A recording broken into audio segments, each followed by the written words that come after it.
तो दोस्तों आज हम फिर से आपके लिए लेकर आए हैं देश दुनिया की सभी ताजा बड़ी खबरें। फटाफट एक एक कर विस्तार से आज आपको बताएंगे, तो वीडियो को अंत तक जरूर देखें। दोस्तों वीडियो बनाने में हमें काफी मेहनत लगी है, तो वीडियो को दिल से लाइक कर दें। दोस्तों पहली खबर में आपको बता दें कि राकेश टिकैत ने ओवैसी को बताया बीजेपी का चाचा, कहा यूपी में योगी को चुनाव जिताकर चले जाएंगे वापस हैदराबाद। वहीं आपको बताएंगे दोस्तों की मध्य प्रदेश में बीजेपी ने इंजीनियरिंग सिलेबस में रामायण महाभारत को शामिल करने का किया ऐलान। लोग बोले पूरे देश को मंदिर और युवाओं को साधु बना देंगे भाजपाई। वहीं आपको बताएंगे दोस्तों कि हरियाणा के गृह मंत्री अनिल विज ने किसानों को बताया गद्दार, कहा ये देश के नहीं बल्कि विदेश के हैं किसान। वहीं आपको बताएंगे दोस्तों कि तालिबान की अंतरिम सरकार में पड़ी फूट, मुल्ला गनी बरादर ने छोड़ा अफगानिस्तान। वहीं आपको बताएंगे दोस्तों कि कर्नाटक हाई कोर्ट ने मंगलूर हवाई अड्डे के निजीकरण के खिलाफ याचिका को कर दिया खारिज, कहा सरकार कुछ भी बेचे उसकी मर्जी। वहीं आपको बताएंगे दोस्तों कि किसान आंदोलन को लेकर कुंडली बॉर्डर पर एक और किसान की हुई मौत, हार्ट अटैक को बताया जा रहा है मौत की वजह। तो सभी खबरों को आपको बताने वाले हैं दोस्तों, वीडियो को लाइक कर चैनल को सब्सक्राइब कर दें।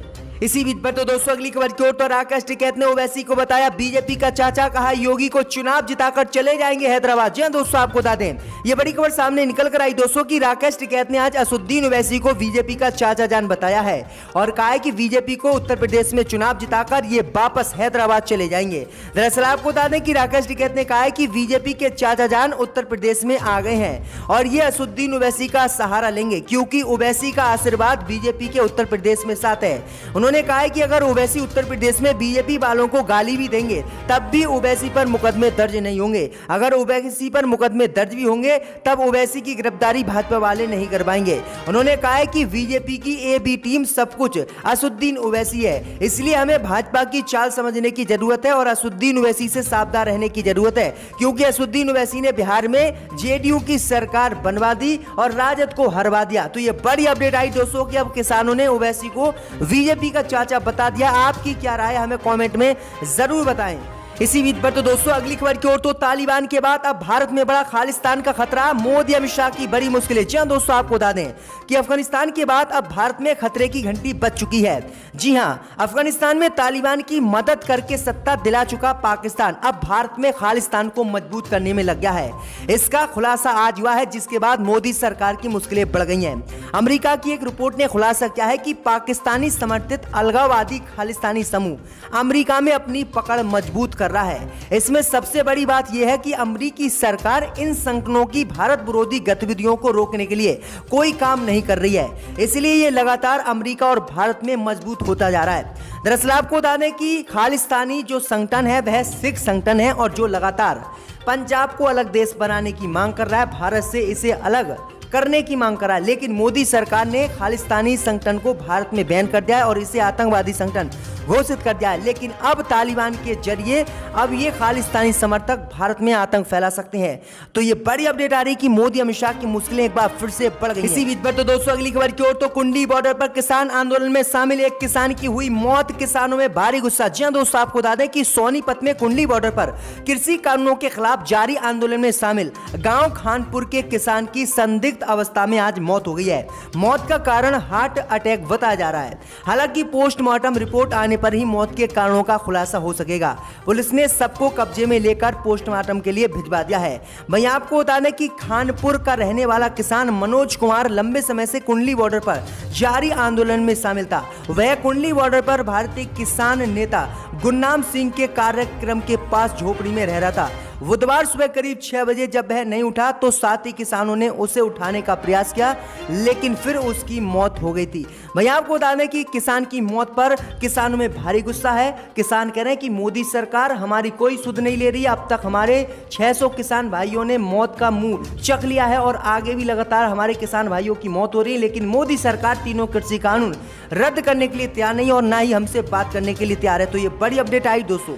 इसी बीच पर तो दोस्तों अगली खबर की ओर, तो मध्य प्रदेश में भाजपा ने इंजीनियरिंग कोर्स में रामायण महाभारत को शामिल करने का किया ऐलान, लोग करने लगे ट्रोल। जी दोस्तों आपको बता दें कि मध्य प्रदेश की बीजेपी की शिवराज सिंह चौहान सरकार ने ऐलान किया है कि अब राजकीय इंजीनियरिंग कॉलेजों में महाभारत और रामायण को शामिल किया जाएगा। इस निर्णय पर सरकार का कहना है कि तकनीकी शिक्षा में सांस्कृतिक सिद्धांत को जोड़ने के प्रयास के तहत यह निर्णय लिया गया है। वहीं आपको बता दें कि नए पाठ्यक्रम में रामायण और महाभारत को शामिल शामिल करने पर अब मध्य प्रदेश की बीजेपी सरकार ट्रोल हो गई है। पूरे देश के युवा कह रहे हैं कि ये लोग पूरे देश में मंदिर बनवाएंगे और युवाओं को साधु बना देंगे। उन्होंने कहा है कि इंजीनियरिंग में रामायण और महाभारत का कोई महत्व नहीं है और इस तरह की ये शामिल करने की चीजें बिल्कुल गलत है और ये बेवकूफ है। तो ये बड़ी अपडेट आई दोस्तों कि अब पूरे देश में रामायण गीता सब कुछ शामिल भाजपा इंजीनियरिंग कोर्सों में कर रही है। आपकी क्या राय है हमें कमेंट में जरूर बताएं। इसी बीच पर तो दोस्तों अगली खबर की ओर तो अफगानिस्तान में तालिबान की सरकार में पड़ी फूट, मुल्ला गनी बरादर ने छोड़ा काबुल। जी हां दोस्तों, आपको बता दें ये बड़ी खबर सामने निकल कर आई दोस्तों कि तालिबान की अंतरिम सरकार में आपसी फूट पड़ गई है। तालिबान के सीनियर अधिकारी ने यह बात आज बताई है। उन्होंने बताया है कि राष्ट्रपति भवन में तालिबान के सह संस्थापक मुल्ला गनी बरादर के समूह और एक कैबिनेट सदस्य के बीच कहासुनी हो गई है और वह सार्वजनिक रूप से अफगानिस्तान को छोड़कर चले गए हैं। दरअसल आपको बता दें कि जब अफगानिस्तान में तालिबान सरकार बना रहा था तो उससे पहले मुल्ला गनी बरादर को अफगानिस्तान का प्रधानमंत्री बनाने की कवायद चल रही थी, लेकिन अचानक मुल्ला गनी बरादर को प्रधानमंत्री अफगानिस्तान का तालिबान ने नहीं बनाया, जिसके बाद ये तालिबान की अंतरिम सरकार में फूट पड़ गई और मुल्ला गनी बरादर काबुल छोड़कर अब चले गए। अभी तक ये पता नहीं चला है कि वह अफगानिस्तान गए हैं या फिर पाकिस्तान गए, कौन से देश में वह हैं। तो ये बड़ी अपडेट आई दोस्तों कि आपस में फूट तालिबान में ही पड़ गई है। इसी बीच पर तो दोस्तों अगली खबर की ओर तो कर्नाटक हाईकोर्ट ने मंगलुरु हवाई अड्डे के निजीकरण के खिलाफ याचिका को किया खारिज। जी हां दोस्तों, आपको बता दें कि कर्नाटक हाईकोर्ट ने मंगलुरु अंतरराष्ट्रीय हवाई अड्डे के निजीकरण को चुनौती देने वाली एयरपोर्ट अथॉरिटी स्टाफ यूनियन की एक जनहित याचिका को आज खारिज कर दिया है। याचिका में 6 हवाई अड्डों के निजीकरण के केंद्र के फैसले को अवैध, मनमाना और एयरपोर्ट अथॉरिटी एक्ट के दायरे के बाहर बताते हुए चुनौती दी गई थी और कहा गया था कि किसी भी कीमत पर जो मंगलुरु हवाई अड्डा है इसको मोदी सरकार ना बेचे और इसका निजीकरण ना करे। लेकिन आपको बता दें कि कोर्ट ने इस याचिका पर सुनवाई करते हुए याचिकाकर्ता की याचिका को खारिज कर दिया और कहा कि सरकार का फैसला है, सरकार चाहे तो हवाई अड्डे को बेच सकती है और सरकार ना चाहे तो वह नहीं बेच सकती है। सरकार को पूरी अथॉरिटी है, इसलिए हम इस पर रोक नहीं लगा सकते। तो ये बड़ी अपडेट आई दोस्तों कि मंगलुरु हवाई अड्डे का निजीकरण अब होगा और इसका बिकना अब तय है। इसी बीच पर तो दोस्तों अगली खबर की ओर तो अयोध्या की रामलीला में बॉलीवुड हस्तियों के शामिल होने पर संतों ने जताई नाराजगी, योगी से आयोजन पर रोक लगाने की मांग।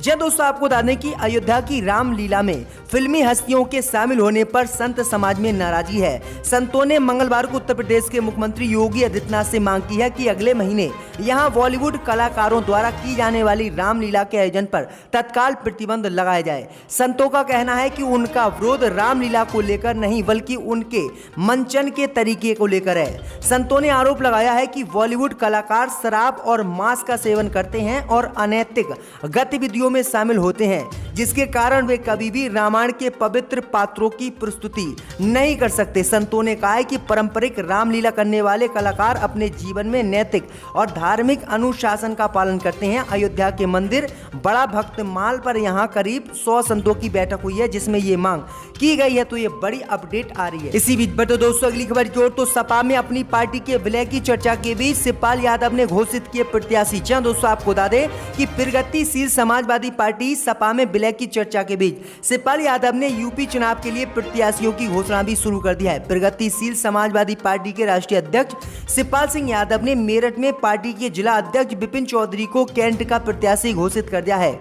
ये जानकारी मीडिया प्रभारी जीशान अहमद ने दी है। उन्होंने बताया है कि उनकी घोषणा लखनऊ में मंगलवार को हुई बैठक में की गई है। बताया जा रहा है कि चाचा शिवपाल यादव भतीजे अखिलेश यादव के बीच गठबंधन हो सकता है और उन्होंने अपनी पार्टी का विलय करने का भी ऐलान पिछले दिनों किया था।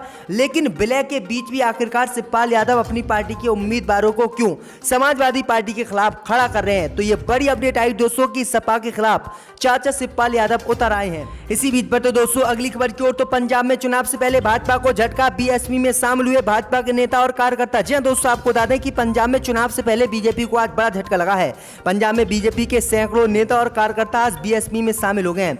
दरअसल आपको बता दें कि पंजाब में भारतीय जनता पार्टी के नेता सुशील शर्मा पिंकी ने सैकड़ों अपने साथियों के साथ आज बीजेपी से इस्तीफा दे दिया है और बीजेपी से इस्तीफा देने के साथ वह बहुजन समाज पार्टी में शामिल हो गए हैं। उन्होंने बताया है कि बहुजन समाज पार्टी पंजाब के अध्यक्ष जसवीर सिंह गढ़ी ने कहा है कि पार्टी में शामिल हुए नेताओं को उचित सम्मान दिया जाएगा और आने वाले विधानसभा के चुनाव में भी उनका ख्याल रखा जाएगा। तो ये बड़ी अपडेट आ रही दोस्तों की भाजपा को लगातार झटके लग रहे हैं। इसी बीच पर तो दोस्तों अगली खबर की ओर तो यूपी के महोबा से पादरी गिरफ्तार, पैसों का लालच देकर हिंदुओं को बना रहा था ईसाई। जी दोस्तों, आपको बता दें कि उत्तर प्रदेश के महोबा जिले में एक पादरी पर पिछले 8 सालों से गरीबों को रुपये का लालच देकर धर्म परिवर्तन करवाने का आरोप लगा है। पुलिस ने आरोपी पादरी आशीष जान को गिरफ्तार करके जेल आज भेज दिया है। हिंदुवादी संगठनों की शिकायत के बाद पुलिस ने पादरी के खिलाफ ये एफआईआर की थी। पादरी आशीष जान महोबा जिले में पनवाड़ी थाना क्षेत्र के सिमरिया गांव में किराए का मकान लेकर रहता था। आरोप है कि वह पिछले 8 सालों से गरीबों का धर्म परिवर्तन कराने का काम कर रहा था। उन्होंने बताया है कि ये व्यक्ति हिंदुओं को ईसाई बना रहा था। तो ये बड़ी अपडेट आ रही है। इससे पहले बीजेपी के कई बड़े नेताओं ने आरोप लगाकर कई मौलानाओं को भी जेल में भेज दिया था और धर्म परिवर्तन का आरोप लगाया था। 2006 में कि एक